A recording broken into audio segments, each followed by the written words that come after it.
They're a family, that the whales are in their family.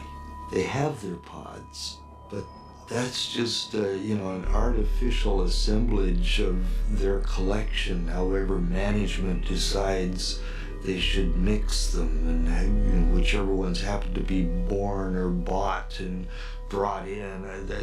That's not a family, come on. You've got animals from different cultural subsets that have been brought in from various parts. These are different nations. These aren't just two different killer whales. These animals, they've got different genes. They use different languages. But what can happen as a result of them being thrown in with other whales that they haven't grown up with, that are not part of their culture, is there's hyperaggression, a lot of violence, a lot of killing in captivity that you don't ever see in the wild. For the health and safety of the animals, please do not put your hands in the water. There's always sort of this backdrop, this underpinning of tension between animals. Whale on whale aggression was just part of the daily existence. We ask that you use the stairs and aisleways as you exit. Please do not step on the seats. These areas may become wet and therefore slippery to some footwear. Thank you. In the wild, when there's tension, they've got thousands of square miles to exit the scene and they can get away. You don't have that in captivity. You imagine being in a small concrete enclosure for your life when you're used to swimming 100 miles a day.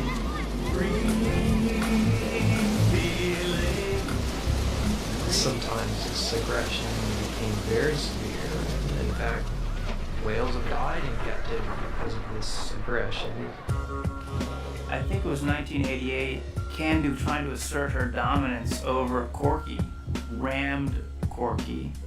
It fractured her jaw, which cut an artery in her head, and then she bled out. That's gotta be a hard way to go down. I saw that there was just a lot of things that weren't right, and there was a lot of misinformation.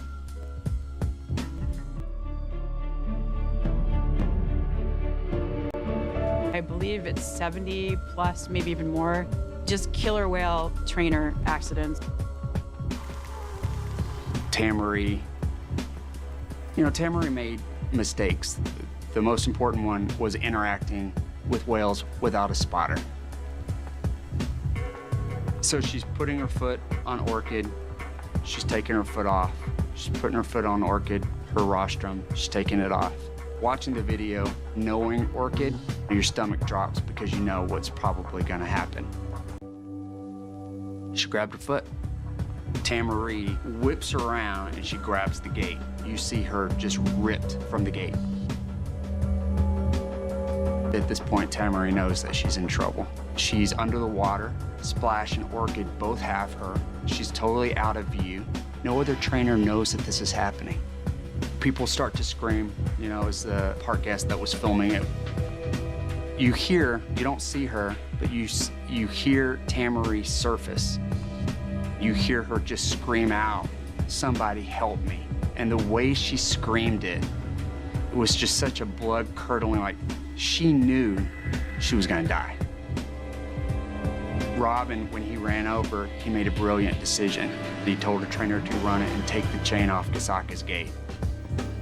By taking that chain off, it would give the precursor to Orchid that Kasaka was coming in. Kasaka is more dominant than Orchid. So Orchid let her go. Her arm, it was U-shaped. After black. After black. After black. After black.